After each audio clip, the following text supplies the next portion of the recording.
Spamton's erratic behaviour and eventual betrayal has been a mystery in the Deltarune community ever since the release of Chapter 2. But I believe that I've finally uncovered part of the mystery, so stick around, I might have actually figured it out. Spamton has a more major role in his chapter than Jevil, being a mandatory mini-boss in Cyber City and serving as an optional super boss afterwards. Throughout the chapter, Spamton makes a seemingly one-sided deal with Kris, where he would acquire the Neo body from Queen's mansion, presumably achieving his freedom, but upon gaining this power and not yet being freed, he betrays Kris and attempts to take their soul, but is defeated, leaving Kris distraught over his death. This story has major unanswered questions.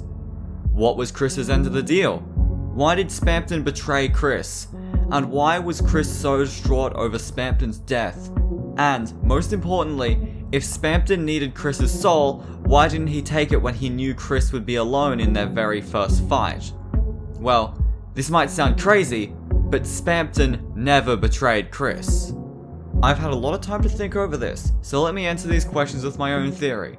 Maybe this will make you see the story in a new light, or maybe nothing will change at all, though I asked you to see this to the end. Kris seemingly helps Spamton for no reason.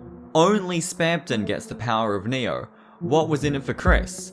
Well, as Spamton's shop dialogue suggests, Kris, that little nipper is our one-way ticket to make you big. make me Big.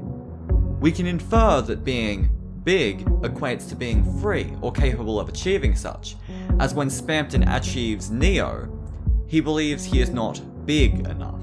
I believe that Kris and Spamton's deal was a mutual agreement to free both of them from their respective controlling powers, the soul and whatever is controlling Spamton.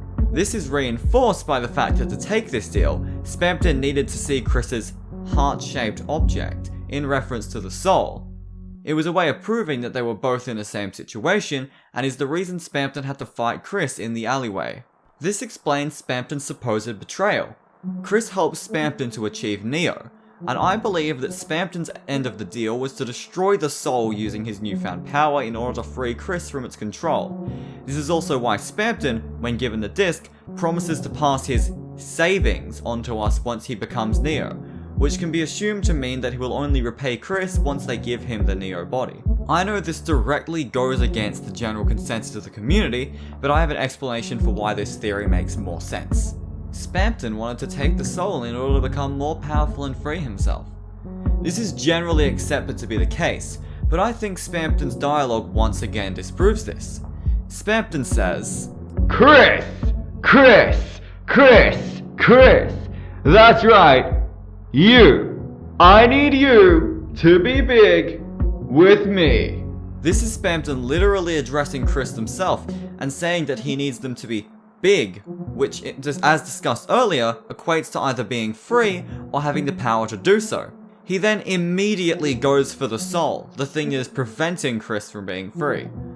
I believe that Spamton was going to attempt to free Kris, as then Kris could go on to free him, as they have proven to him that they are willing to help him and that this was the deal itself. Another argument against this is that the soul controls people. Spamton knows this.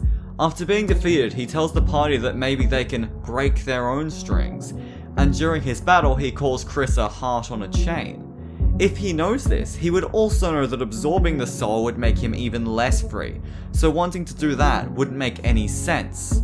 This is why in the Snowgrave route, when Spamton Neo comes out of nowhere to stop us from stealing the fountain and has an actual reason to harm Kris, Spamton doesn't even so much as mention the soul, even though he spends the entire fight directly talking, much more seriously than he does otherwise.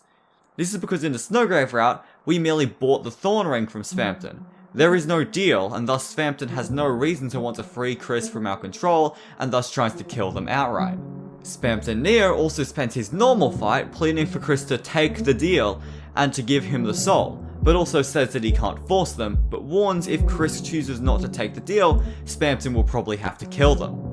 Spamton also doesn't see the fight as betrayal, instead feeling betrayed by Kris if you choose to defeat him violently, saying that their deal has failed, and then attempts to overcharge himself in an attempt to become bigger. After Spamton Neo's defeat, Kris is distraught and horrified by his death, It's commonly believed that this is Kris believing that this is what will happen to them if they were to try and be free, but I suggest that Kris was actually distraught at losing their best chance to be free.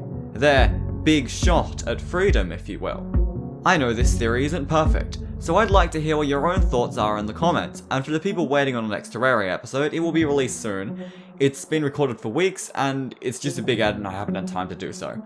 And then I kinda had this whole epiphany and I just had to make this video.